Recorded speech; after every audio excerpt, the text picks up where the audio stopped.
49 అంటే సంతానం, 49 అంటే సంతోషం. తెలంగాణలో అసెంబ్లీ ఎన్నికలు సమీపిస్తున్న వేళ రాజకీయ పార్టీలన్నీ వ్యూహ ప్రతివ్యూహాలతో తలమునకలయ్యాయి.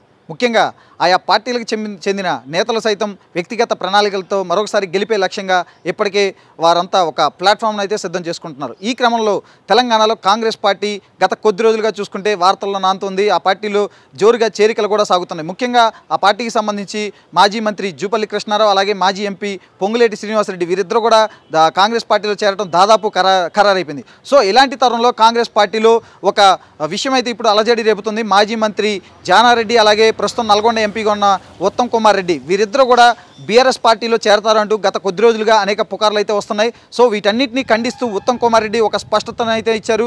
కావాలని కొందరు తనను టార్గెట్ చేసుకుని ఇలాంటి దుష్ప్రచారాలు చేస్తున్నారని చెప్పి కూడా ఆయన అయితే ఈ విమర్శలు వీటినైతే తిప్పికొట్టారు. ముఖ్యంగా చూసుకుంటే తాము మొదటి నుంచి కూడా కేసీఆర్ పైన పోరాటం చేస్తున్నాం, అలుపెరగని పోరాటం చేస్తున్నాం అని చెప్పి అలాంటి పార్టీతో తామెందుకు కలుస్తాము, తామెందుకు జాయిన్ అవుతాము, ఒక తల్లి లాంటి కాంగ్రెస్ పార్టీకి తాము ఎటువంటి ద్రోహం చేయం, ఇదే పార్టీలో ఉంటామని చెప్పి కూడా ఆయన అయితే ఖరాఖండిగా తేల్చి చెప్పారు. సో కేవలం తనను ఉద్దేశపూర్వకంగానే చాలామంది కావాలని కొంతమంది ఇలా టార్గెట్ చేస్తున్నారంటూ కూడా ఆయన అయితే ఆవేదన వ్యక్తం చేశారు. మరీ ముఖ్యంగా చూసుకుంటే అంటే ఆయన సన్నిహితుల దగ్గర వాపోయిన దాన్ని బట్టి చూస్తే మనకు అందిన సమాచారం ప్రకారం చూసుకుంటే కాంగ్రెస్ పార్టీకి సంబంధించిన కొంతమంది నేతలు కావాలని ఆయన టార్గెట్ చేసినట్లు కూడా తెలుస్తుంది.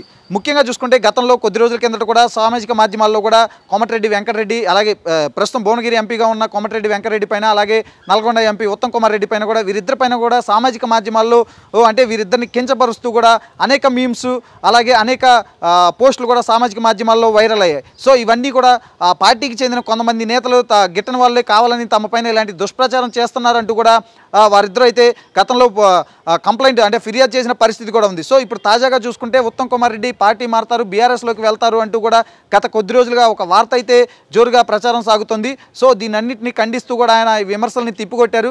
తాను ఖచ్చితంగా కాంగ్రెస్ పార్టీలో ఉంటానని తేల్చి చెప్పారు. దీనిపైన అంటే తన పైన కాంగ్రెస్ పార్టీలో కొందరు కావాలనే కుట్ర చేస్తున్నారు. ఎందుకంటే మనం ముఖ్యంగా ఇక్కడ గమనించాల్సింది ఒకటి, కాంగ్రెస్ పార్టీలో ఉద్దండులు ఉన్నారు, చాలామంది అందులో సీఎం రేస్లో ఉన్నారు. సో అందులో ఉత్తమ్ కుమార్ రెడ్డి కూడా ఉన్నారు. గతంలో మాజీ ఆయన మంత్రిగా చేశారు, అలాగే పిసిసి అధ్యక్షుడిగా కూడా చేశారు. సో సీఎం రేస్లో ఆయన కూడా ఉన్నారు అనేది అయితే మనకి తెలుస్తున్న సమాచారం. సో ఇట్లాంటి తరుణంలో వాళ్ళందరినీ డీఫేమ్ చేసేందుకే పార్టీలో ఉన్న కొంతమంది కావాలని పనిగట్టుకొని మరి ఇట్లా కొంతమంది నేతల్ని టార్గెట్ చేస్తూ కూడా ఇట్లాంటి దుష్ప్రచారం చేస్తున్నారు అని చెప్పి కూడా అయితే రాజకీయ వర్గాల్లో అయితే ఒక చర్చ సాగుతుంది. దీనిపైన ఇప్పటికే ఉత్తమ్ కుమార్ రెడ్డి కూడా చాలా సీరియస్ అయ్యారు. దీనికి సంబంధించి ఏఐసిసికి సంబంధించి కూడా ఫిర్యాదు చేసేందుకు కూడా ఆయన సిద్ధమయ్యారు. ముఖ్యంగా చూసుకుంటే సోమవారం ఉదయం ఆయన ఏఐసిసికి సంబంధించి అలాగే ఎంపీగా ఉన్న రాహుల్ గాంధీని అలాగే సోనియా గాంధీ, ప్రియాంక గాంధీ, ఏఐసిసి అధ్యక్షులు మల్లికార్జున ఖర్గే ముఖ్యమైన అధిష్టాన నేతలతో కూడా ఆయన సమావేశం కానున్నారు. దీనికి సంబంధించి కూడా ఫిర్యాదు చేసే అవకాశం ఉన్నట్లు కూడా మనకు తెలుస్తుంది.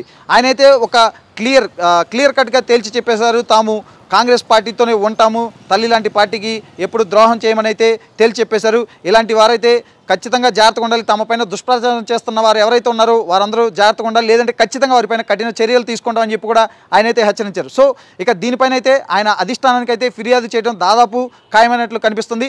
సో దీని తర్వాత అంటే విచారణ ఏమన్నా చేపడతారంటే పార్టీలో అంతర్లీనంగా విచారణ చేపట్టి ఏమన్నా దీనికి సంబంధించిన బాధ్యులు ఎవరైనా ఉన్నారో వారిపైన ఏమైనా చర్యలు తీసుకుంటారో లేదు అంటే చూసిచ్చున్నట్లుగానే వదిలేస్తారో చూద్దాం.